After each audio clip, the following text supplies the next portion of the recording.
Welcome to Drum and Drummer, a podcast focused on drums, drumming and drummers. I'm George Pickering and that's Ben Winty, and we are both professional drummers in this business we call music.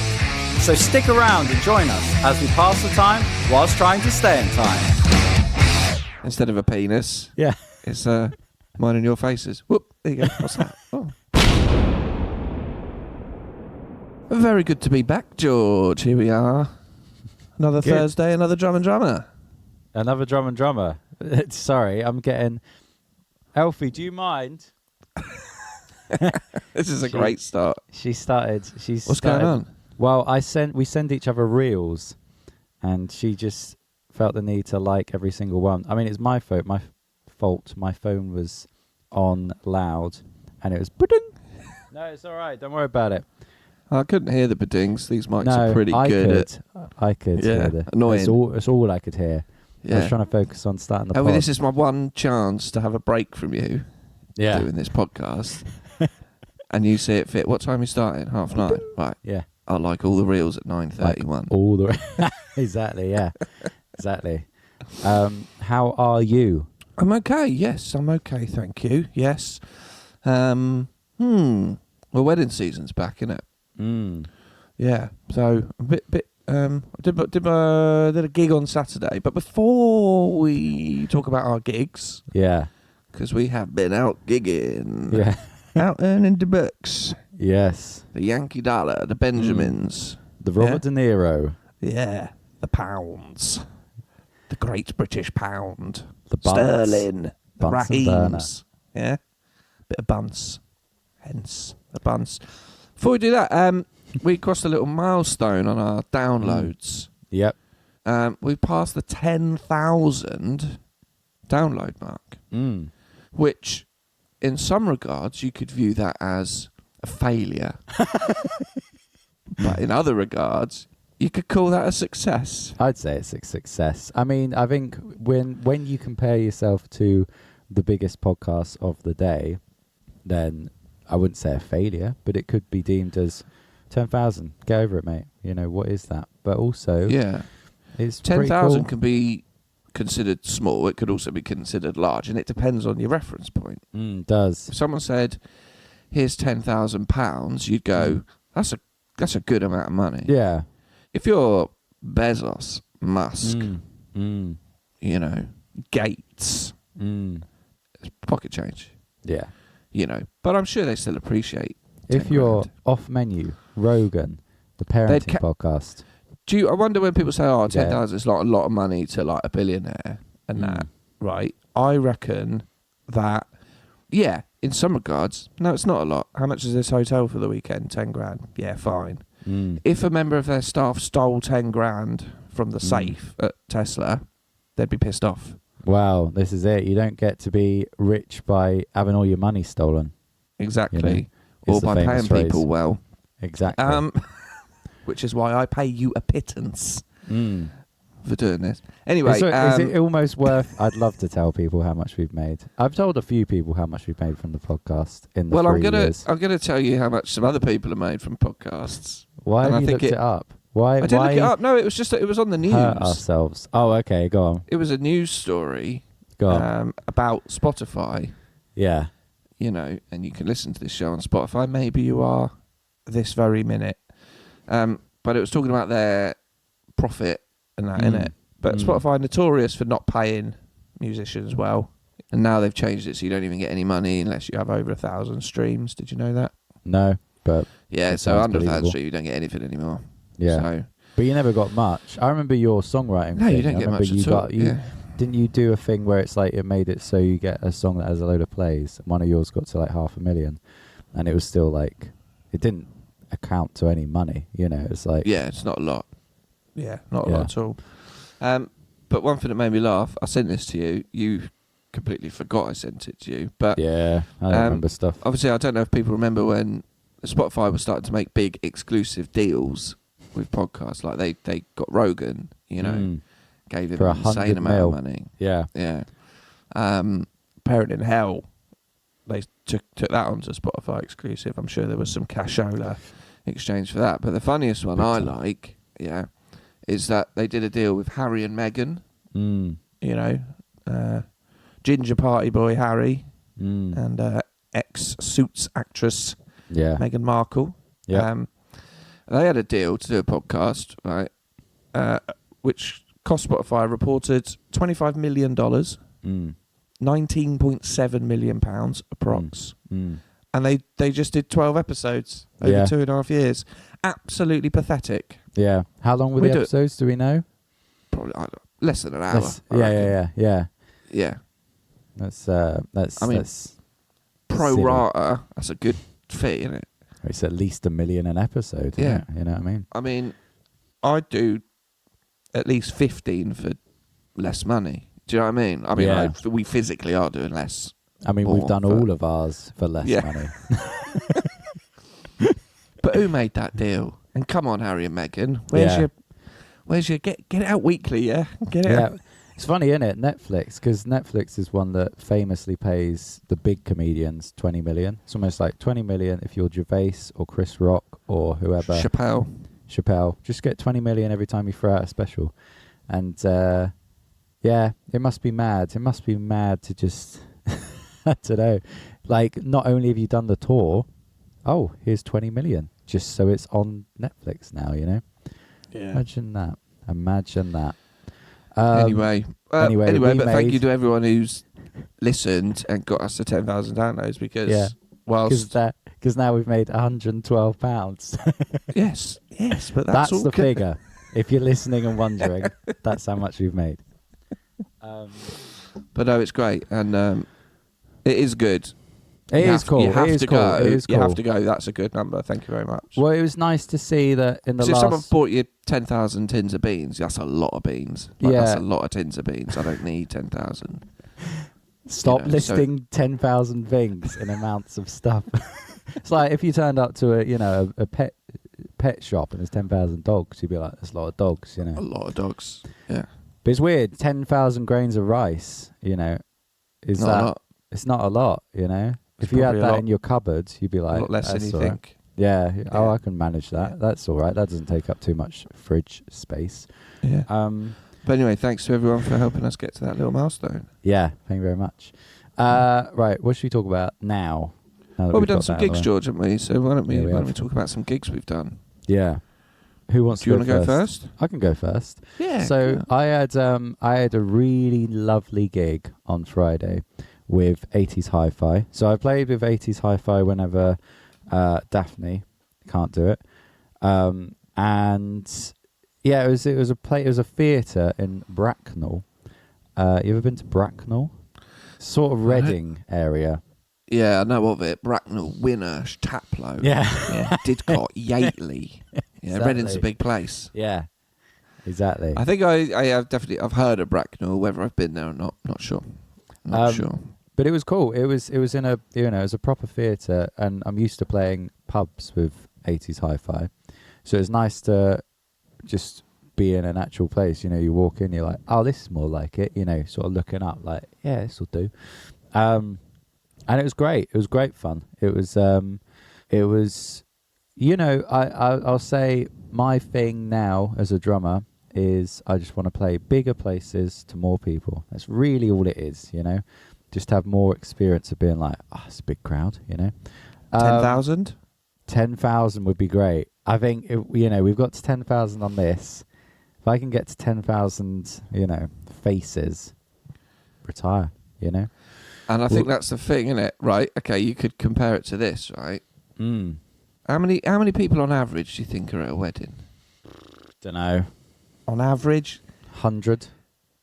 Average, maybe. 100. Yeah, average 100. But that's still a lot. I think that's still a lot. You do get smaller ones. Maybe we'll go with 80. 80 'Cause some weddings are sounds fair. yeah, right. So I'm just gonna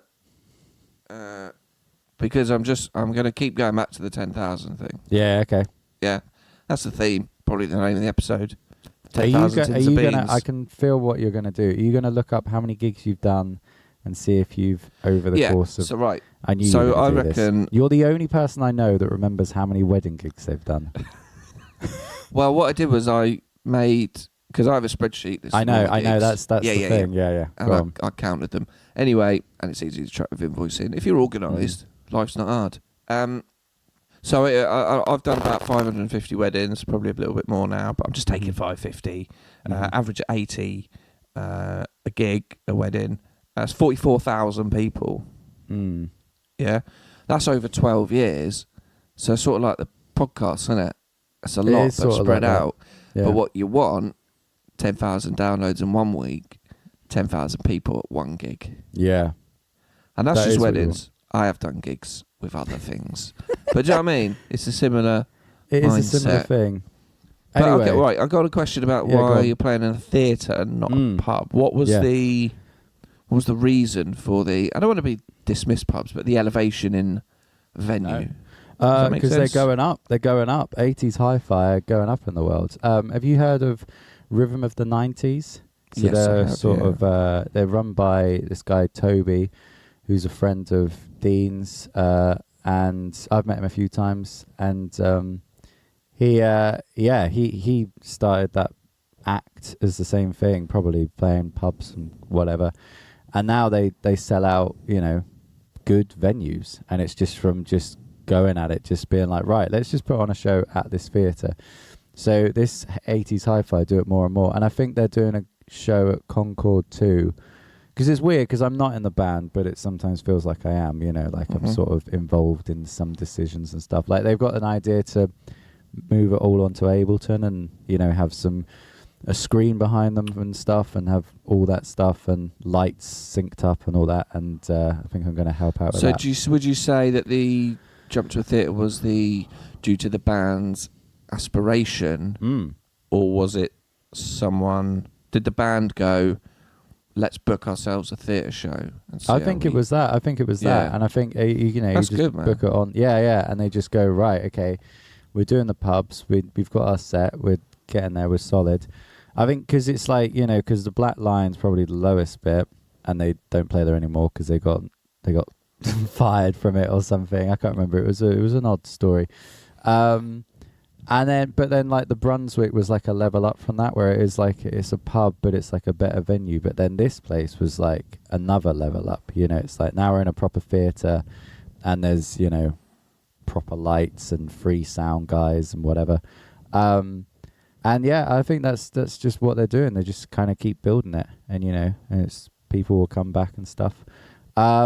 So it was nice because it is weird because I'm not in that band, but I feel like part of it, and it's nice to see like, oh, this is going somewhere now. This is because I think the next night my friend George Cashmore was playing with he plays for like an Elton John show or something in the same theatre, and I think they're just trying to get on that thing because Johnny Brister does a Adele theatre show as well. My cousin's husband does a Michael Jackson show.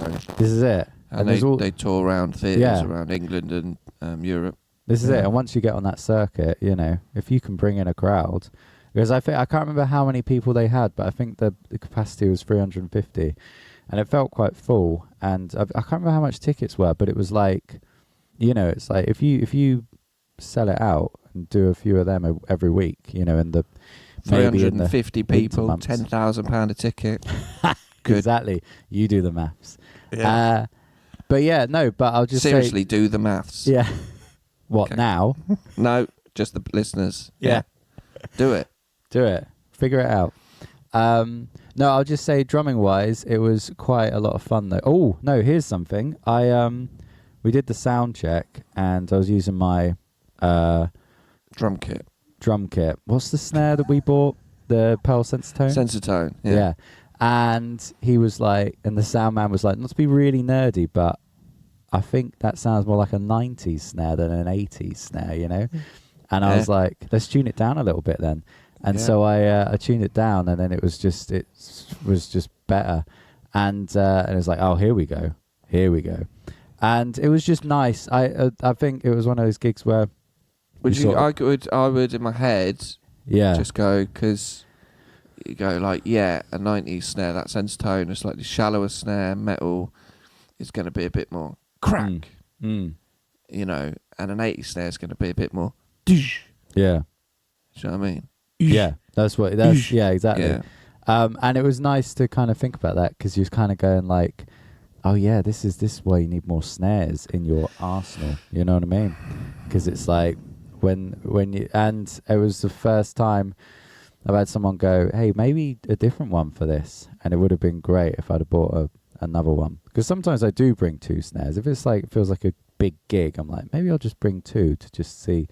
But yeah, it's that thing of sound, isn't it? You know, going like, right, what's the snare for this? And even to a point where it's like, well, if I do more gigs with this band, like maybe I'd be like, right, let's invest in a deep 80s kind of sounding snare, and then I can just be like, that for, you know, pinpointing things more. You know, even just, I've done it in quite a not blasé way, but going for smaller gigs, I now have a smaller drum kit.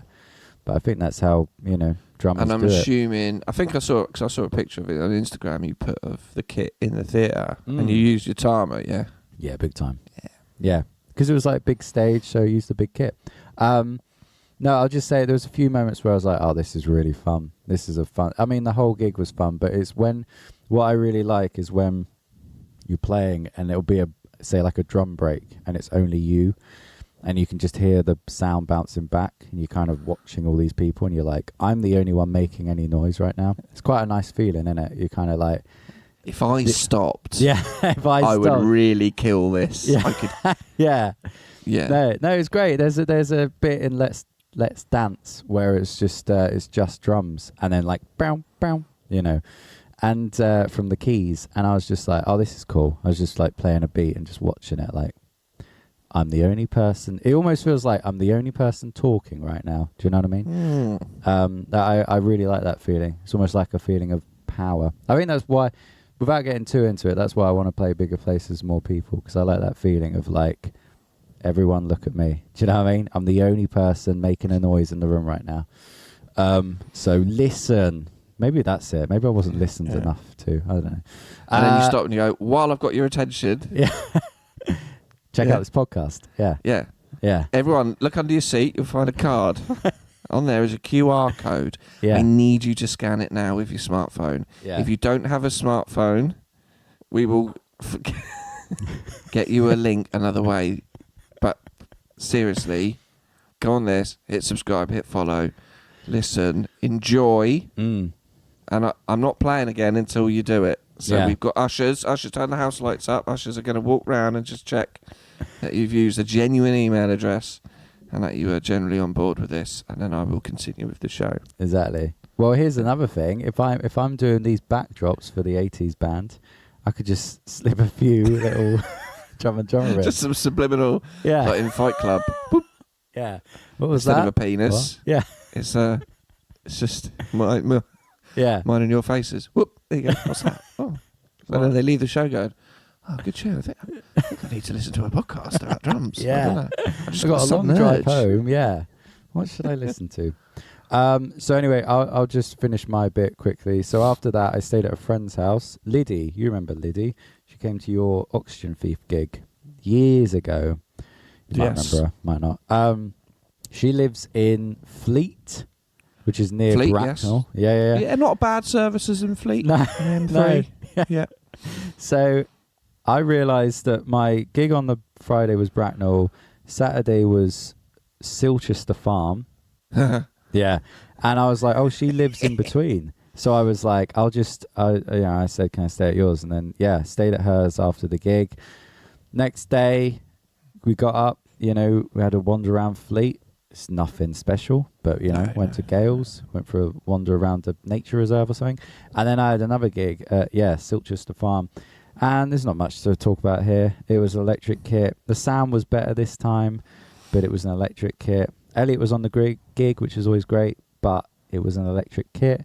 And this is the... so this venue, first gig of 2023 for me, we did first gig of the year that year. You were on it with us. The questionable groom.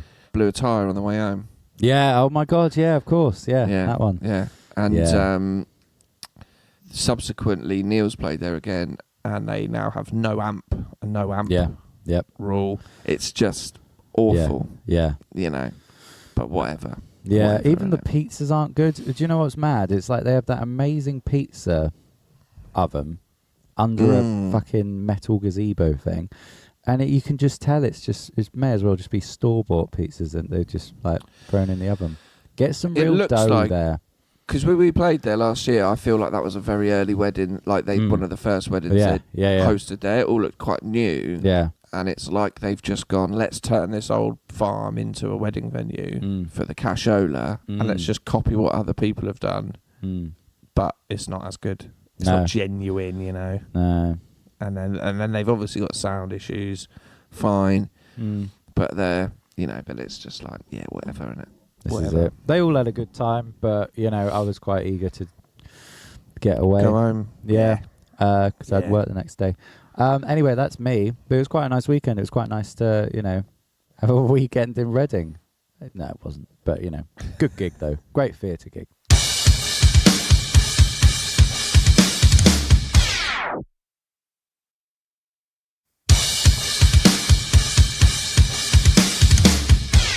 How was your gig? Yes, well, speaking about sound issues, I'll take you to a place, something I've been discussing a lot recently on here. Yep. Is the foray into the world of hybrid kits. Yep. And the recent purchase of a Roland VAD 504. If you're new to the show, go back and listen. I talk about it quite a lot. Yeah. So I had a first freshman year gig of the year on Saturday up in Bristol. Yeah.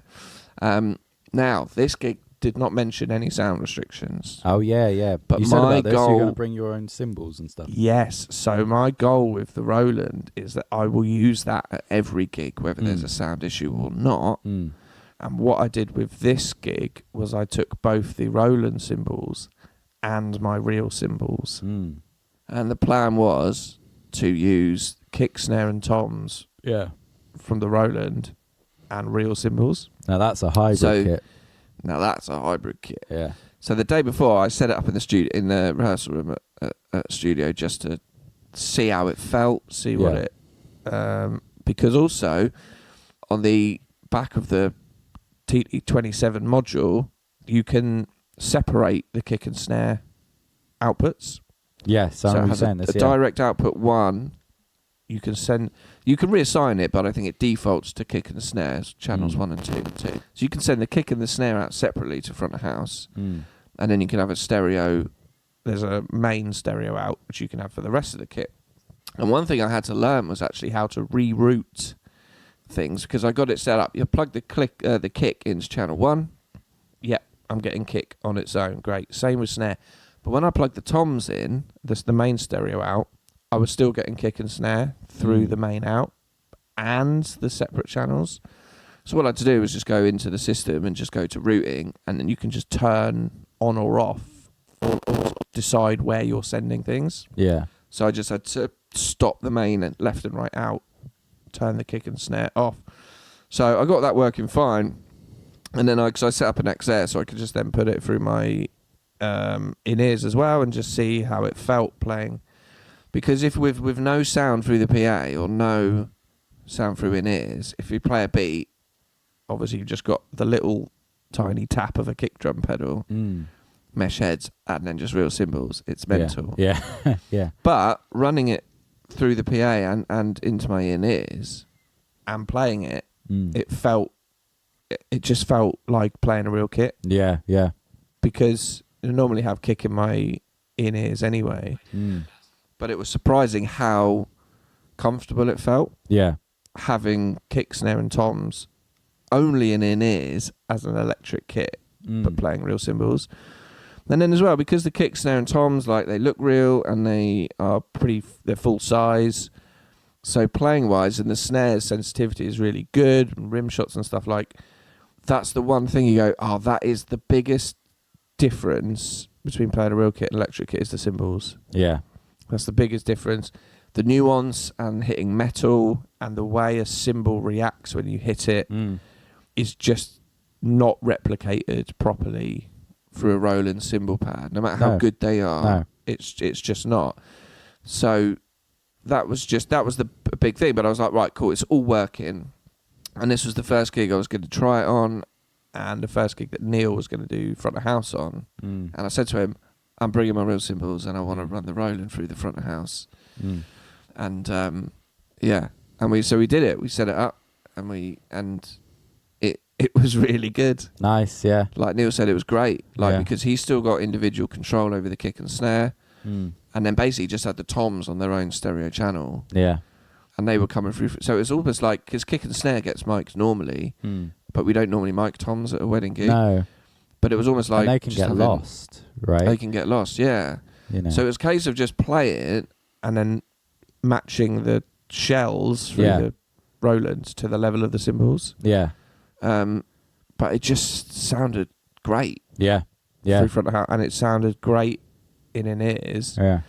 And then as well, like, because there was a bit of a shit load in, Mike's ampless anyway on guitar, and Neil decided to go ampless for bass. So the only on-stage sound was cymbals and vocal. Yeah. If you just turn the electricity off, that's all you'd hear. Yeah. It's just cymbals. Yeah. But in my ears, it sounded fucking brilliant. Like it was as close to playing a real kit as possible with real cymbals, like the snare. It is funny, isn't it? Because the cymbals are drastically different, you know, compared to, like, as in electric kit cymbals, they are plastic pads, whereas like with mesh heads compared to normal tom heads, it's sort of like, oh, this feels like similar, but I think no, that's great. I think just the toms coming through is good, because I feel like a lot of the times at gigs it's sort of like, I don't know, I always think like, how much is this being heard? Because it's like you know, it's like you usually just mic, kick, and maybe snare, but if it's an echoey room, maybe not. Maybe usually just kick, and it's like, okay, play the kit, and toms are sort of forgotten about. But if you can actually have them leveled, you know, with the rest of the kit, it's that's amazing. And I think Neil enjoyed it worked out front, still having that individual control. And then the one thing he said was for him being on stage was it was a bit odd because he has one ear out, one ear in, and he was weird that through one ear all he could hear was cymbals. Yeah. And all the kit was just coming through one ear, not on stage. But it worked, man. It worked, and so that is not justification, but it's like, oh, that is brilliant. Yeah. Like that. But I also had my Roland cymbals with me. And if they'd have said, guys, you need to turn it down, I'd have just popped the electric ones on. Yeah. But having that both as like comfort for playing and what it sounded like, it was ideal. Yeah. So yeah, that was really that's good. Great. And it doesn't, it's not that much more stuff to carry a bag of cymbals, is it? It's not like... Yeah, it's the smallest thing you can kind of bring as like an extra thing. Yeah. Yeah, so it was cool. It was really good. It was really amazing. exciting. Like it was... Yeah. And I think even just as a drummer, like, again, I think there was because there wasn't the, natural sound of the drums just in the room.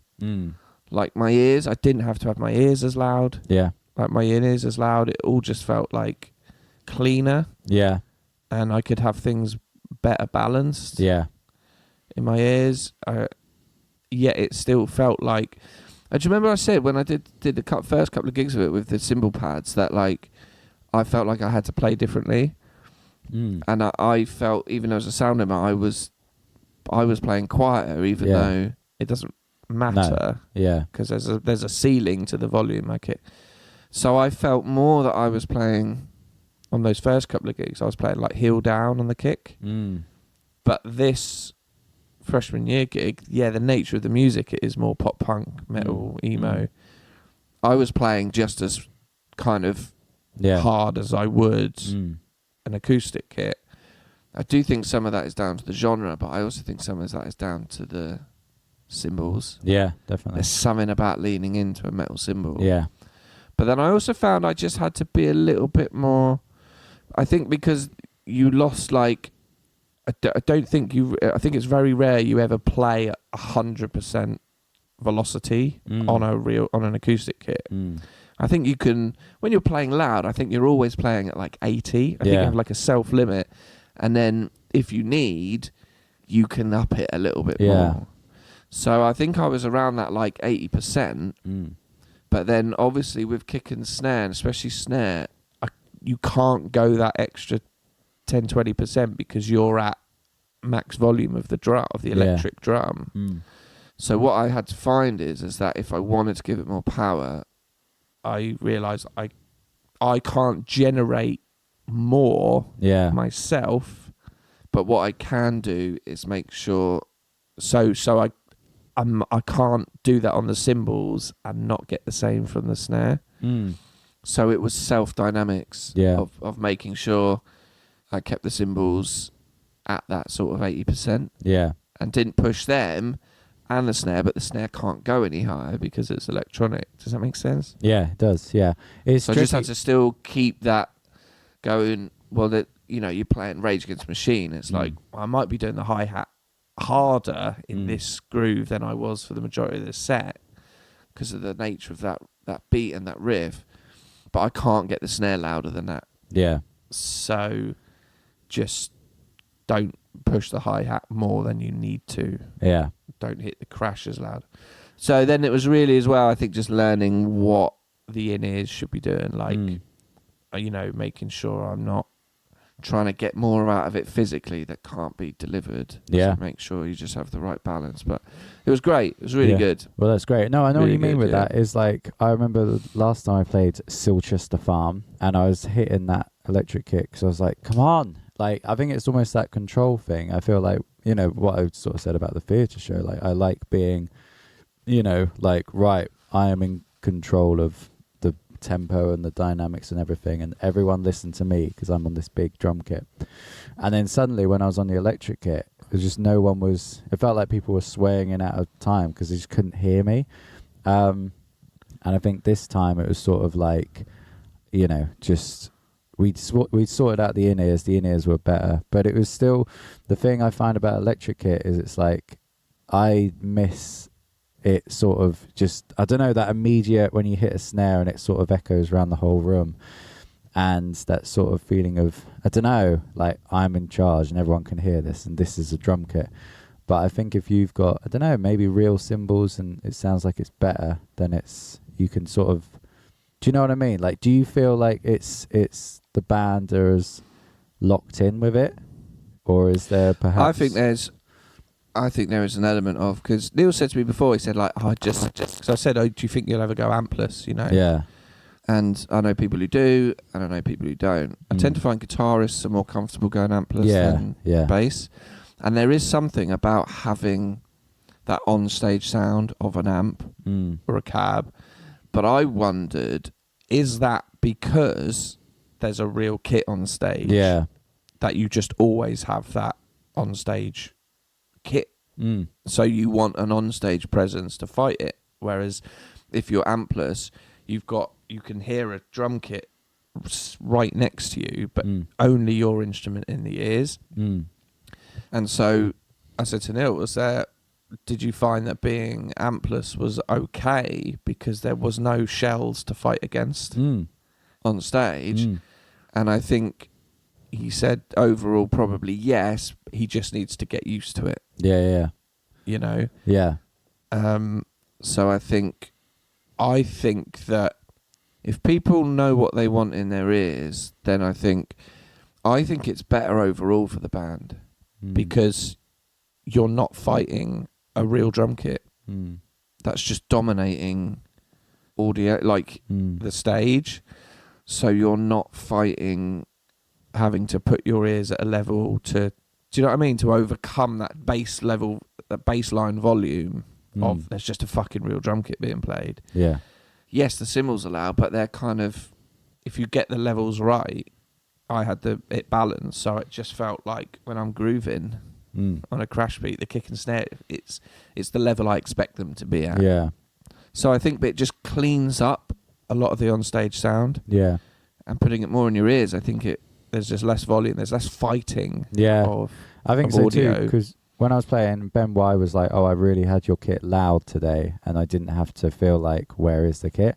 Whereas Elliot was a bit more like, I can't hear shit. And it was like, it's because we really need it in our ears. It's like that. Yeah.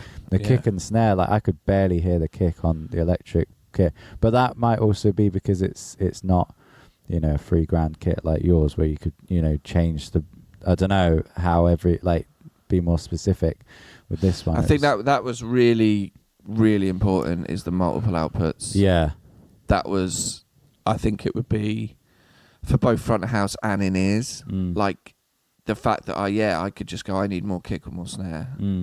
And I could have the toms on their own channel, so I can refine that blend, because the first couple of gigs I did, I just had it all running through the stereo out. Yeah.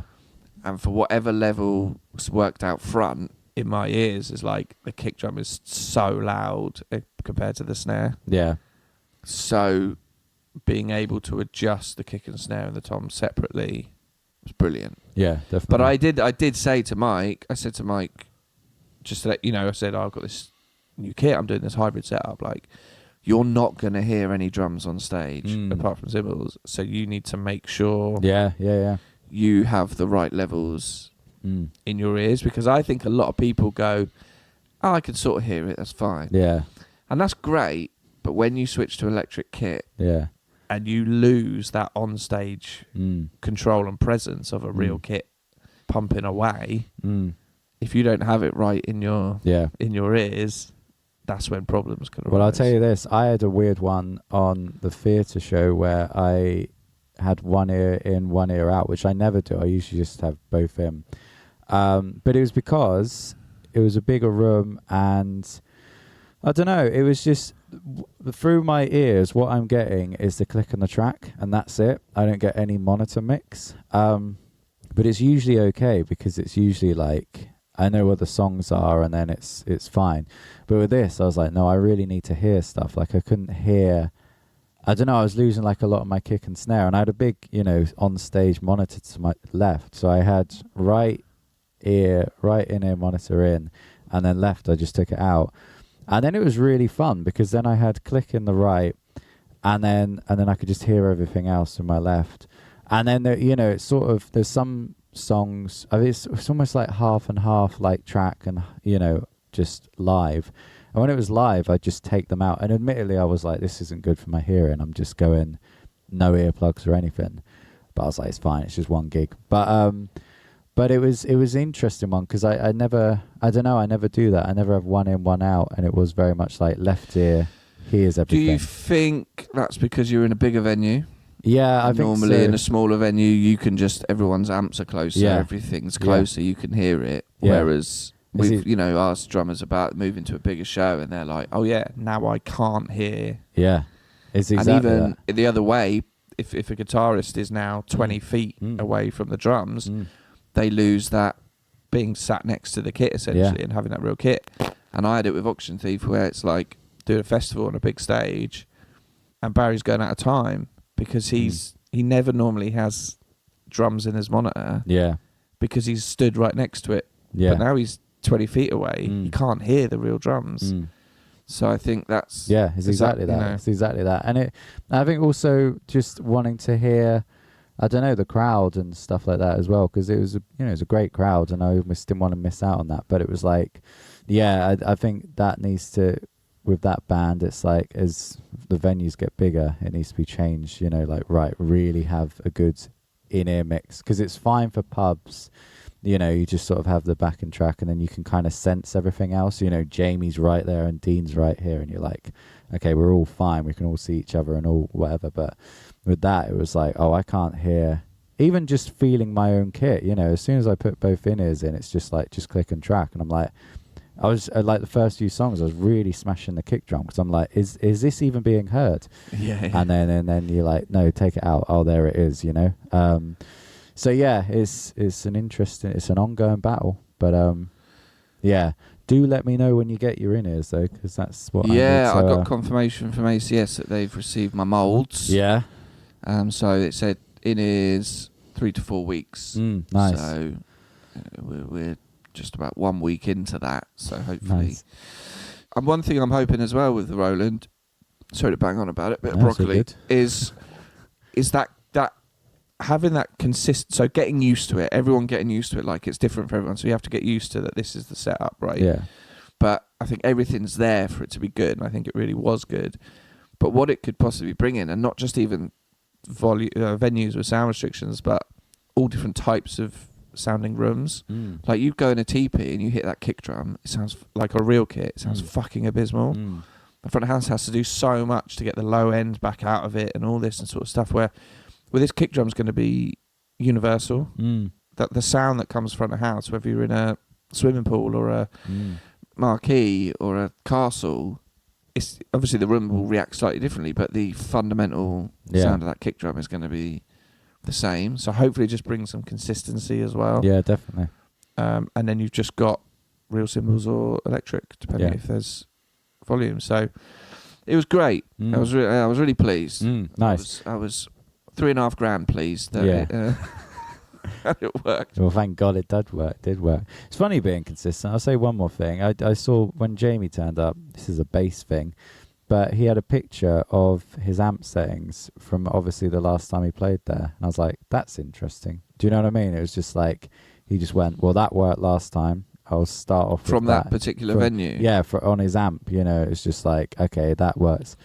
Maybe it'll be the same with your kit. Maybe there'll be, I don't know. Because, as you said, the fundamental sound will be the same coming out. But, I don't know, as you get more used to it, you might be like, oh, for this room, I quite like it when I put on the whatever mad effects you can do. One thing Neil said, like, I was hitting the kick drum, and he was like, can you get any more ambience out of it? Yeah. And so I just turned the muffling down. Yeah. Yeah. Like...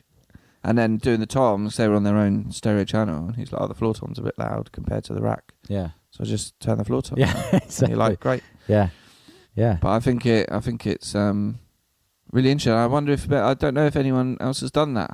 I'm sure they have, but not only going to one of these full, acoustic style electric drum kits, but actually using real cymbals. Yeah.